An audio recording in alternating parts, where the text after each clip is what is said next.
What's happening, everybody? This is probably the beginning of a new series, depending on what I can settle down on as far as the title, either Exploring Comics or Comics Retrospective.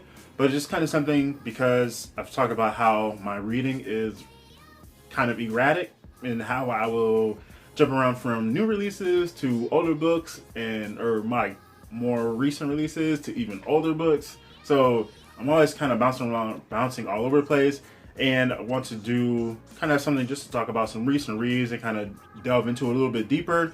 Not so much as a review, but just kind of discussing and just talking about it and just kind of sharing some thoughts about it, why I liked it, maybe why I didn't like it. Probably put more attention into stories that I actually liked though. But this one we're going to start with, this is Four Horsemen, a 4-issue miniseries published by Vertigo, part of their V2K movement, which was a series of titles, I think 4 or 5, give or take, just to kind of help usher in the new millennium, whatever. And fitting that one of those was Four Horsemen ushering in the apocalypse. But this one I actually I showed this off in a haul. Issues 2 through 4 I picked up in dollar boxes at one of my favorite shops, In This Issue Comics.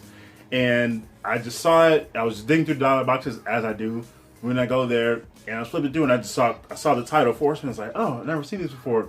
I don't remember if I looked it up. I just picked it up. I picked all the 3 issues up they had. I looked to see if they had the first one. They didn't, so I had to order that one. Shortly after. And I can't even say I even remember looking at the premise. I just saw Four Horsemen, and I had to have it because I will eat up pretty much anything that I see connected to the Four Horsemen of the Apocalypse. I love it. Like Four Horsemen as far as Apocalypse on Marvel, the Darksiders video games. I like the first one. I haven't even played the second or third one yet, or the fourth one. But I just dig the idea and the concept of the Four Horsemen. So, like going into this one, I don't remember the premise at all, but I was thinking, I just got to check it out. And I'm glad I did because this is an interesting read. So it really starts off like they're introducing the first panel. It's December 31st, 1999. The first panel is showing the Four Horsemen coming onto the scene right at the start of the countdown, 10, 9, 8, 7, and shows them. And they're kind of step into the world at this concert, this big Millennium concert being held by this company that we come to learn more about and some of the principal factors that work with them. Just this massive concert, Times Square, and they have all these, they put in all the works for this. There are, besides the main, the headliner performer, there's other acts around it, and then, all of a sudden, these Four Horsemen come on, and everybody's questioning, the main singer, and then some of the people who are behind the concert are watching from, their skyscraper, and they're like, wait, who are these? Are they part of the show? And then some people are like, oh, yeah, they're just cosplayers, a part of the show. And then, the Four Horsemen are there, and they, step onto the scene. They're on the, just dead-ass standing right behind the singer. And they're screaming, everybody's screaming, oh, apocalypse, apocalypse. The part of the singer's song is, happens to be their names. And just everybody's just screaming apocalypse. So when the Four Horsemen step onto the stage, coming in, they're calling us, they're what's the word, almost beckoning us, but they don't fear us, they don't really recognize us or fear us as they should. So they kind of step down, and then they're like, hey, let's see, war is I see there's a bar across the street, and oh, we can go there and kind of reassess what the hell is going on and why this is why they're not being feared as they think they should be, actually. And it's kind of cool because what happens is with the 4 issues, each issue is kind of primarily dead. All the Four Horsemen are there, but this whole miniseries takes place over the course of starting from the countdown into just give or take a couple hours, maybe into the early morning. But each issue dedicates each of the horsemen, famine, war, pestilence, and then finishing up with death. And it's almost this nigh existential experience with each of them as they kind of trying to figure out what's going on, and nobody's really fearing us, and why are they there? So they kind of sit and they're hanging out at this bar. And some of my favorite shots. There's just some fantastic visuals and just this whole story overall. Robert Rhodey and Asad Ribbit is like some of my favorite panels are them like sitting at a booth, or they're sitting at a booth and they're just drinking, and then like there are several panels of a couple of them being bartenders. So I know Death is a bartender. Is Death bartender at one point, and War takes over like several times, and either Famine or Pestilence is the epitome of, you ever like go somewhere, you ever like group of friends or family, and you go somewhere and you may be joking around or you may be serious where you say, you know what, I can't take you anywhere. This is one of my favorite sayings is just kind of messing around. It's like, I can't take you anywhere. Well, I think it's Famine or Pestilence is the epitome of that, because at the beginning of this, when they step into the bar, the bartender is talking to them, and like when a horseman gets rough with him and he's talking about them, he's like, oh man, this is New York or whatever, we got Girl Scouts tougher than you. And so he's as a bartender, and he makes him sick. So the bartender's just in the bathroom. He's throwing up the rest of the night. So we never even see him again. He's just in the bathroom throwing up. And so then that's what prompts a couple of the horsemen to take over as bartender for the night. And then that's kind of where we get introduced to some of the human characters. So again, with the focus of each of the horsemen in one of the issues, it's them connecting with the human and a different human who, and some of them are kind of connected as far as they're interwoven stories, and they're kind of like, all right, they're kind of led through their lives, and then it kind of makes each of the horsemen reflect on their purpose and kind of their identity as far as it's like Famine, Death, War, and Pestilence, and we'll kind of get to the end of that. So it's just kind of interesting just how they interact, and then you kind of see them like one of the horsemen and one of the ladies in one of the later issues, he's inside of her head, and he kind of follows with her through some of her memories, and he's kind of just going through it. She's telling him a story, and he kind of sees and like all these cool panels, he's just kind of sitting in the background, or just kind of sitting there and just following with her through her story and her backstory and just some of her recent events. And again, it's just it's just kind of cool. It's kind of unexpected because you can do so much with the Four Horsemen. They've been seen in different, you can even just like Google them or Wikipedia them, and you can see how they've been interpreted in different works of fiction, different mediums, and you can just take them in a variety of ways. So I think this one was just kind of cool, and especially cool because again, I don't remember even looking at the premise. I was just like, Four Horsemen, I gotta check this out.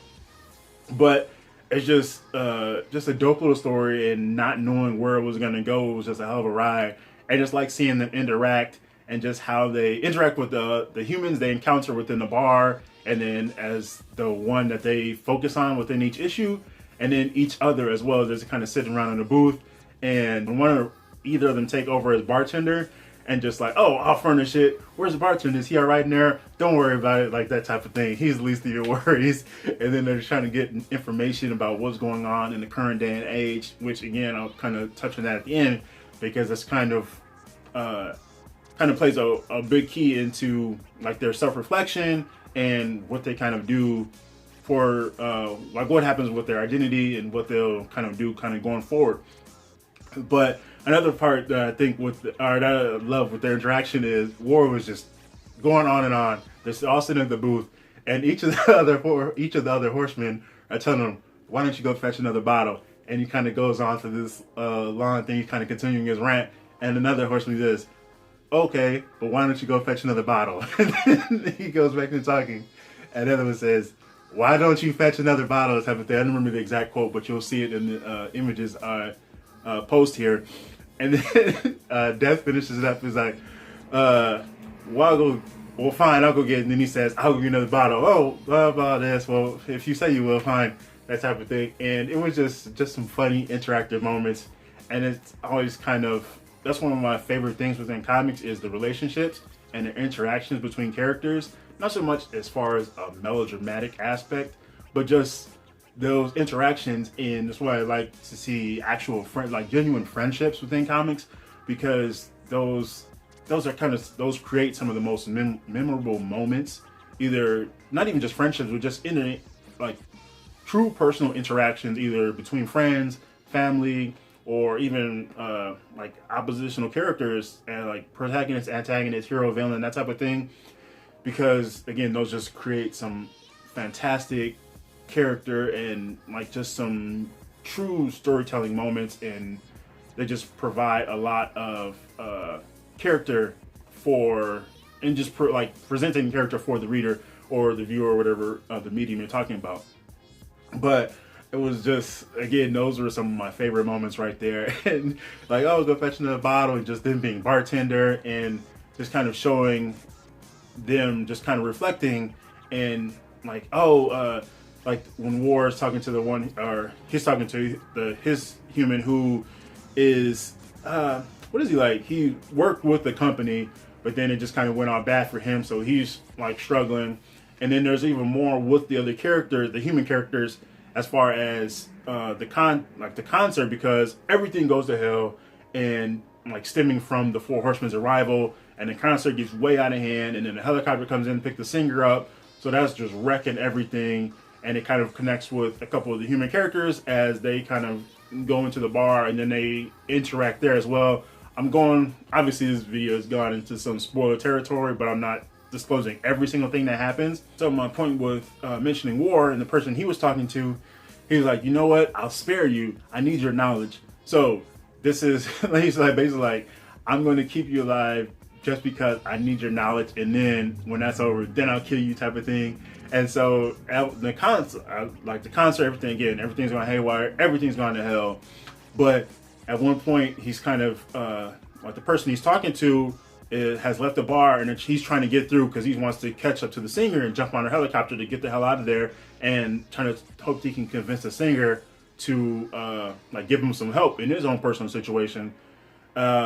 So he goes through, and like there are people out in like the Times Square, they're fighting, and like they kind of bump into him, and he's like, so now all of a sudden he's stuck in this fight, but War using his powers to actually incite peace.